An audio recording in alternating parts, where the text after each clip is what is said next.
ഇത് radio Janvani 90.8 megahertz മലയാളത്തിന്റെ മധുരതരംഗം.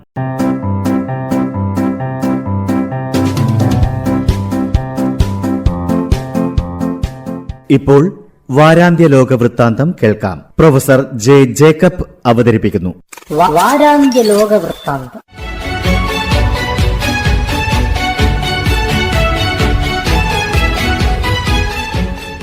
എല്ലാ മാന്യ ശ്രോതാക്കൾക്കും ലോകവൃത്താന്തത്തിലേക്ക് സ്വാഗതം. കഴിഞ്ഞ ഒക്ടോബറിൽ ഹമാസ് തടവിലാക്കിയ 6 ഇസ്രായേൽ പൗരന്മാരുടെ മൃതദേഹങ്ങൾ പട്ടാളം കണ്ടെടുത്തു. ഇവർ വെടിയേറ്റു മരിച്ചതായി പോസ്റ്റ്മോർട്ടത്തിൽ സ്ഥിരീകരിച്ചിട്ടുണ്ട്. ഇസ്രായേൽ സൈനികർ എത്തുന്നതിന് തൊട്ടു മുമ്പ് ബന്ദികളെ ഹമാസ് വെടിവെച്ചു കൊന്നതായിട്ടാണ് കരുതുന്നത്. ഈ വാർത്ത വന്നതിനെ തുടർന്ന് പ്രധാനമന്ത്രി ബെഞ്ചമിൻ നെതന്യാഹുവിന് എതിരെയുള്ള സമരം വളരെ ശക്തമായി. ഹമാസുമായി വെടിനിർത്തൽ കരാർ ഒപ്പുവെക്കാത്തത് കൊണ്ടാണ് ഈ ബന്ദികൾ കൊല്ലപ്പെട്ടത് എന്നാണ് സമരക്കാർ ആരോപിക്കുന്നത്. ഈ കൊലപാതകത്തിൻ്റെ ഉത്തരവാദിയായ പ്രധാനമന്ത്രി രാജിവെക്കണം എന്നാണ് ഇവർ ആവശ്യപ്പെടുന്നത്. എന്നാൽ വെടിനിർത്തൽ കരാറിൽ ഒപ്പിട്ടാൽ മന്ത്രിസഭയ്ക്കുള്ള പിന്തുണ പിൻവലിക്കും എന്ന് ചില കക്ഷികൾ ഭീഷണിപ്പെടുത്തിയിട്ടുണ്ട്. ഇപ്പോൾ ലഭിച്ച 6 മൃതദേഹങ്ങളിൽ 3 മോചിപ്പിക്കാമെന്ന് ഹമാസ് ഏറ്റിരുന്ന ബന്ദികളുടേതാണ്. തന്മൂലം വെടിനിർത്തൽ ചർച്ചകളെ ഹമാസ് ഗൗരവമായി കാണുന്നില്ല എന്നാണ് അമേരിക്ക അടക്കമുള്ള മധ്യസ്ഥന്മാരുടെ വിലയിരുത്തൽ.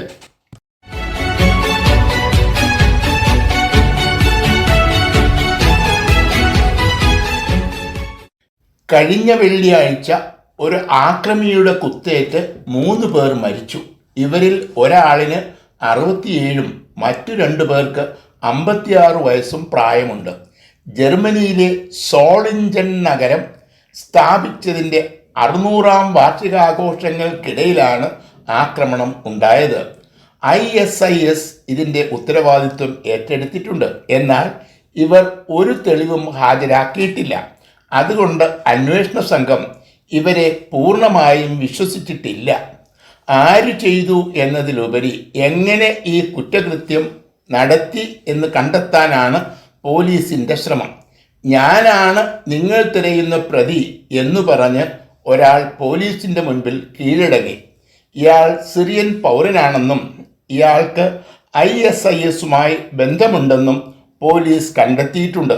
ഇതേ തുടർന്ന് സിറിയയിൽ നിന്നുള്ള അഭയാർത്ഥികളെ ജർമ്മനി സ്വീകരിക്കരുത് എന്നാണ് ഒരു രാഷ്ട്രീയ പാർട്ടി ആവശ്യപ്പെട്ടത്. ജർമ്മനിയുടെ കുടിയേറ്റ നയം സമഗ്രമായി മാറ്റി എഴുതണം എന്നാണ് മറ്റൊരു രാഷ്ട്രീയ പാർട്ടിയുടെ ആവശ്യം. മനുഷ്യരെ കൊല്ലുന്നതിന് മതത്തെ കൂട്ടുപിടിക്കുന്നത് പ്രാകൃതമായ ഒരു നടപടിയാണ്.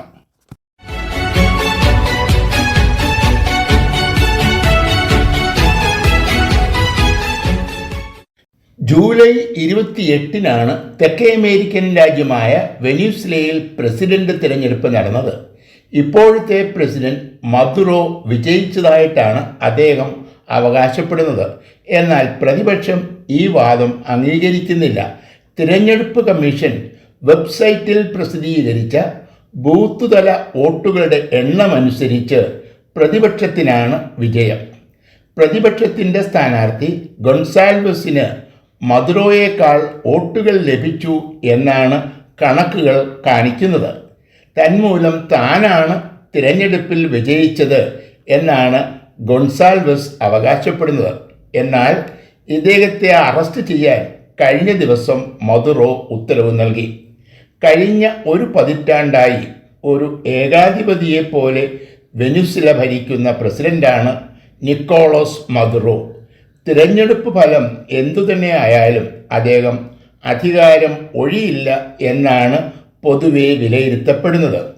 ഉപരോധം ലംഘിച്ചു ഇദ്ദേഹത്തിന് വേണ്ടി വാങ്ങിയ വിമാനം അമേരിക്ക കഴിഞ്ഞ ദിവസം പിടിച്ചെടുത്തതോടെ സ്ഥിതിഗതികൾ കൂടുതൽ രൂക്ഷമായിരിക്കുകയാണ്.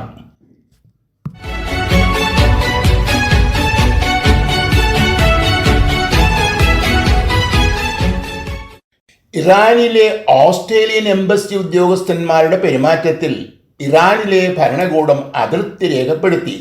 എംബസിയുടെ ഔദ്യോഗിക വെബ്സൈറ്റിൽ സ്വർഗാനുരാഗത്തെ പ്രോത്സാഹിപ്പിക്കുന്ന ചിത്രങ്ങളും കുറിപ്പുകളും പോസ്റ്റ് ചെയ്ത നടപടിയെ ചൊല്ലിയാണ് വിവാദം. സ്വർഗാനുരാഗം നിയമപരമായി നിരോധിച്ചിട്ടുള്ള ഒരു രാജ്യമാണ് ഇറാൻ. നിയമം ലംഘിച്ചാൽ വധശിക്ഷ വരെ ലഭിക്കാം. തങ്ങളുടെ സാംസ്കാരികവും മതപരവുമായ വികാരങ്ങളെ ഓസ്ട്രേലിയ വ്രണപ്പെടുത്തി എന്നാണ് ഇറാന്റെ ആക്ഷേപം. ഓസ്ട്രേലിയയുടെ കാഴ്ചപ്പാടുകളാണ് തങ്ങൾ പിന്തുടരുന്നത് എന്നാണ് ഉദ്യോഗസ്ഥന്മാരുടെ വിശദീകരണം. സ്വർഗാനുരാഗികളുടെ മേൽ ഒരു തരത്തിലുമുള്ള വിവേചനം ഇല്ലാത്ത രാജ്യമാണ് ഓസ്ട്രേലിയ. എന്നാൽ തങ്ങൾ ഇറാനിലെ ജനങ്ങളുടെ മതവിശ്വാസത്തെയോ സംസ്കാരത്തെയോ വ്രണപ്പെടുത്താൻ ഉദ്ദേശിച്ചിട്ടില്ല എന്നും എംബസി ഉദ്യോഗസ്ഥന്മാർ വ്യക്തമാക്കി. സ്വർഗാനുരാഗത്തെ തികച്ചും വ്യക്തിപരമായ ഒരു പ്രത്യേകതയായി കാണാനാണ് ലോകം ശ്രമിക്കുന്നത്. എന്നാൽ ഇതിനെ ഒരു തിന്മയായിട്ടാണ് ഇറാൻ കാണുന്നത്.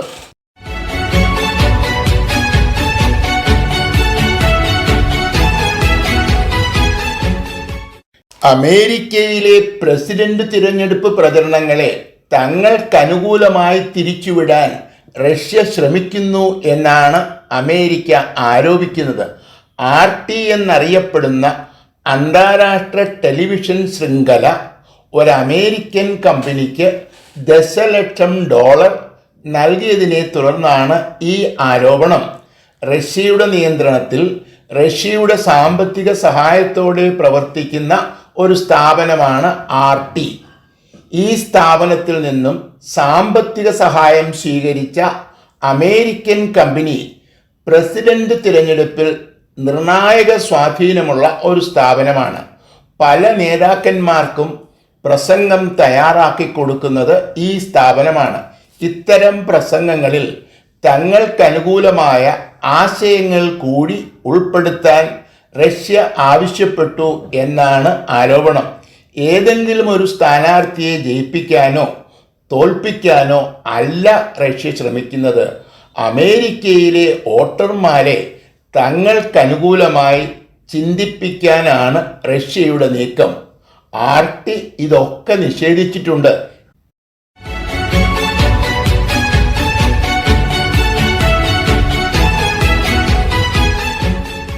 ന്യായാധിപന്മാരെ സ്വാധീനിക്കാൻ പല ഭരണകർത്താക്കളും ശ്രമിക്കാറുണ്ട്. എന്നാൽ ജനപ്രതിനിധികളെ തിരഞ്ഞെടുക്കുന്നത് പോലെ ജനങ്ങൾ ന്യായാധിപന്മാരെ തിരഞ്ഞെടുക്കുന്ന രീതിയിൽ നിയമം പരിഷ്കരിക്കാനാണ് മെക്സിക്കോയുടെ പ്രസിഡന്റ് ലോപ്പസ് ഒബ്രാഡറിന്റെ തീരുമാനം. ഇദ്ദേഹത്തിൻ്റെ പല പദ്ധതികളും സുപ്രീം കോടതിയുടെ ഇടപെടൽ മൂലം നടപ്പിലാക്കാൻ കഴിയുന്നില്ല. ഇപ്പോഴത്തെ നിയമമനുസരിച്ച് പ്രസിഡന്റാണ് സുപ്രീം കോടതിയിലെ ന്യായാധിപന്മാരെ നിയമിക്കുന്നത്. 15 വർഷത്തേക്കാണ് നിയമനം. തിരഞ്ഞെടുപ്പിൽ മത്സരിച്ചു ജയിക്കുന്നവരെ 12 വർഷത്തേക്ക് സുപ്രീം കോടതി ജഡ്ജിയായി നിയമിക്കാനാണ് പുതിയ നിയമം നിർദ്ദേശിക്കുന്നത്. ഭരണകക്ഷിയിൽപ്പെട്ടവരെ പരമോന്നത നീതിപീഠത്തിൽ പ്രതിഷ്ഠിക്കാനാണ് ഈ നിയമപരിഷ്കരണം. സ്വതന്ത്ര നീതിപീഠങ്ങളാണ് നിയമവാഴ്ചയെ സംരക്ഷിച്ചു നിലനിർത്തുന്നത്. രാഷ്ട്രീയ പാർട്ടിയുടെ നോമിനികളായി സുപ്രീം കോടതിയിൽ എത്തുന്നവർക്ക് നിഷ്പക്ഷമതികൾ ആകാൻ കഴിയുമോ എന്നാണ് പല വിമർശകരും ചോദിക്കുന്നത്.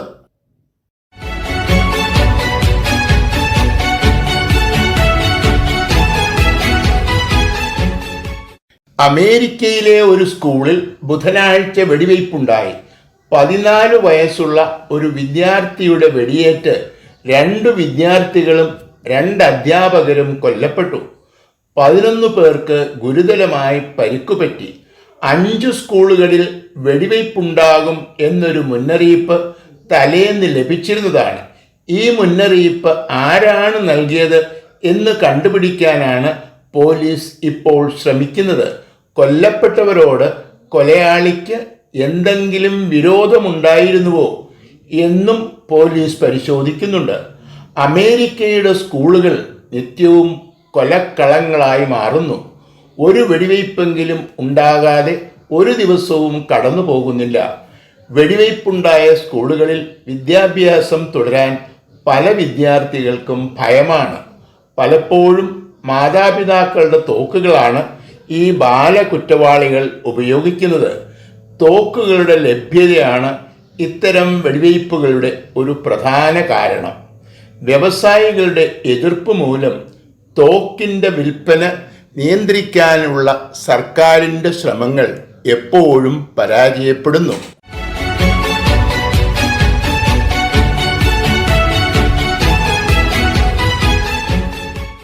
ഡസൻ കണക്കിന് ആഫ്രിക്കൻ രാഷ്ട്രത്തലവന്മാർ ചൈനയുടെ തലസ്ഥാനമായ ബീജിംഗിൽ ബുധനാഴ്ച എത്തി. പരമ്പരാഗത വേഷത്തിൽ പാട്ടുപാടിയും നൃത്തച്ചവടുകൾ വച്ചും വിമാനത്താവളത്തിലെത്തിയ ഈ രാഷ്ട്രത്തലവന്മാർക്ക് വലിയ സ്വീകരണമാണ് ചൈന നൽകിയത്. 3 ദിവസം നീണ്ടു നിൽക്കുന്ന ഉച്ചകോടിയിൽ പങ്കെടുക്കാനാണ് ഇവർ എത്തിയത്. 2017 ഇതുപോലെ ഒരു സമ്മേളനം നടന്നത്.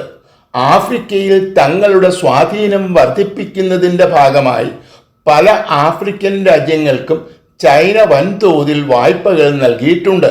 എന്നാൽ ഈ വായ്പകൾ തിരിച്ചടയ്ക്കാൻ കഴിയാത്ത സ്ഥിതിയിലാണ് പല ആഫ്രിക്കൻ രാജ്യങ്ങളും. തന്മൂലം വായ്പകൾക്ക് ചൈന പല നിയന്ത്രണങ്ങളും ഏർപ്പെടുത്തിയിട്ടുണ്ട്.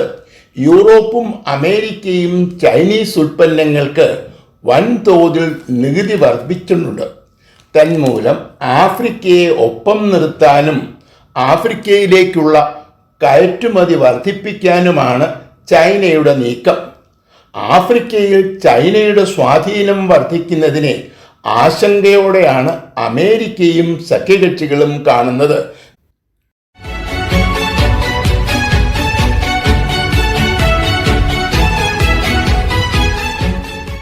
ഡൽഹി മുഖ്യമന്ത്രി കേജ്രിവാൾ ജുഡീഷ്യൽ കസ്റ്റഡിയിലായിരിക്കുമ്പോഴാണ് അദ്ദേഹത്തെ CBI അറസ്റ്റ് ചെയ്തത്. തങ്ങളുടെ കസ്റ്റഡിയിലുള്ള ഒരു പ്രതിയെ തങ്ങളുടെ അനുമതി കൂടാതെ എങ്ങനെ അറസ്റ്റ് ചെയ്യും എന്നാണ് സുപ്രീം കോടതി വ്യാഴാഴ്ച അന്വേഷിച്ചത്.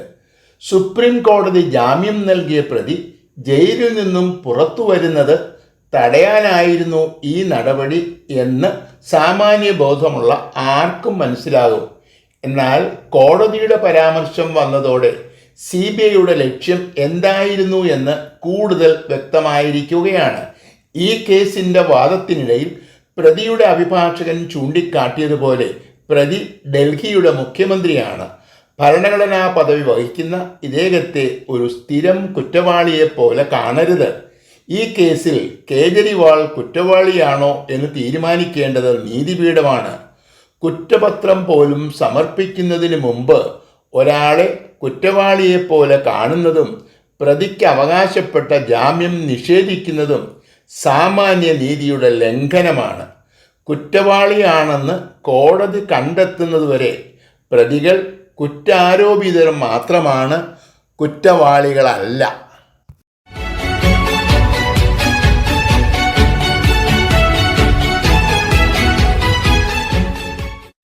കുടിയേറ്റക്കാരുമായി ഫ്രാൻസിലെ കലൈ തുറമുഖത്തു നിന്നും ഇംഗ്ലണ്ടിലേക്ക് പുറപ്പെട്ട ഒരു ബോട്ട് ചൊവ്വാഴ്ച ഇംഗ്ലീഷ് ചാനലിൽ വെച്ച് 2 പിളർന്നു പോയി. പലരെയും രക്ഷപ്പെടുത്തിയെങ്കിലും 12 പേർ കടലിൽ മുങ്ങി മരിച്ചു. മരിച്ചവരിൽ 6 കുട്ടികളടക്കം 10 പേർ സ്ത്രീകളാണ്. ഇങ്ങനെ ഒരു ദുരന്തം നടന്നതിൻ്റെ പിറ്റേ ദിവസം പോലും അനധികൃത കുടിയേറ്റക്കാരുടെ ബോട്ടുകൾക്ക് ഒരു കുറവും ഉണ്ടായില്ല. എന്ത് ത്യാഗം സഹിച്ചും ഇംഗ്ലണ്ടിൽ എത്തിച്ചേരാനാണ് ഇവർ ശ്രമിക്കുന്നത്. പോലീസിൻ്റെ പിടിയിൽപ്പെടാതെ കുടിയേറ്റക്കാരെ മറുകരയെത്തിക്കാം എന്ന വാഗ്ദാനവുമായി പ്രവർത്തിക്കുന്ന നിരവധി കള്ളക്കടത്തു സംഘങ്ങളുണ്ട്. ഒട്ടും സുരക്ഷിതമല്ലാത്ത ബോട്ടുകളിൽ യാത്രക്കാരെ കുത്തി നിറച്ചാണ് കൊണ്ടുപോകുന്നത്. സ്ഥിരമായി അപകടങ്ങൾ ഉണ്ടാകുന്നു. എന്നാൽ അനധികൃത കുടിയേറ്റം തടയാൻ കഴിയുന്നില്ല. ഫ്രാൻസ് ഇംഗ്ലണ്ടിനെയാണ് കുറ്റപ്പെടുത്തുന്നത്. അഭയാർത്ഥികളിൽ ബഹുഭൂരിപക്ഷവും ആഫ്രിക്കക്കാരാണ്. യുദ്ധം, തൊഴിലില്ലായ്മ, പട്ടിണി തുടങ്ങിയവയിൽ നിന്നും രക്ഷപ്പെടാനുള്ള ഒരു മാർഗമായിട്ടാണ് ഇവർ കുടിയേറ്റത്തെ കാണുന്നത്. വാരാന്ത്യ ലോക വൃത്താന്തം.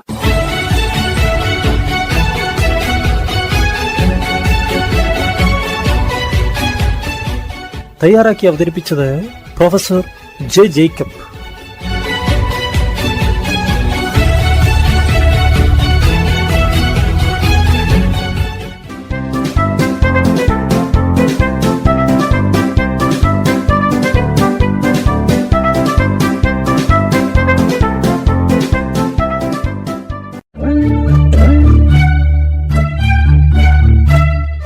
നിങ്ങൾ കേട്ടുകൊണ്ടിരിക്കുന്നത് ജൻവാണി 90.8 കമ്മ്യൂണിറ്റി FM.